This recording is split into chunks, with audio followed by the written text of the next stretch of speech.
Rush on Late Night FM. It's Christian. Hey, let's talk about Anika Nilles. I believe this is the most important story and the biggest story in rock and roll. Forget about Paul McCartney's new release or the Foo Fighters. Anika Nilles has gotten a legacy back on stage when many drummers, I'm sure, were reaching out to Alex and Geddy saying, I can play this. I grew up listening to this. I know all the fills by heart, can play them in my sleep. Anika came referred through the Rush family. A technician said, you should talk to Anika.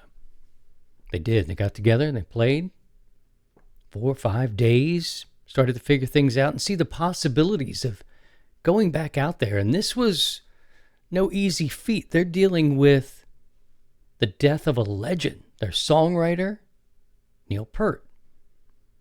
That is not easy to fill, and that is a complicated decision to take these songs back out there to Rush fans. And to her credit, I can only say she must have given them a comfort level, not only with the playing, but the fact that she is holding a legacy. She's playing these songs as they were intended to be played, but seems to have the leeway to add her own signature and flavor. And what I love the most is that Rush fans are here for it. We seem to be okay with Alex and Geddy saying, this is the one, we're comfortable with this situation, and we're going to do it.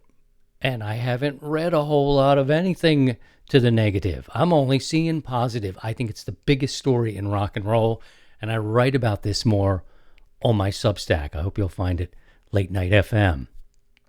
Let me know what you think if you're a Rush fan. I go back to somewhere in the late 70s. My brother and my cousin turned me on to them. It's all in the article. Share your thoughts on this, and by all means, good day.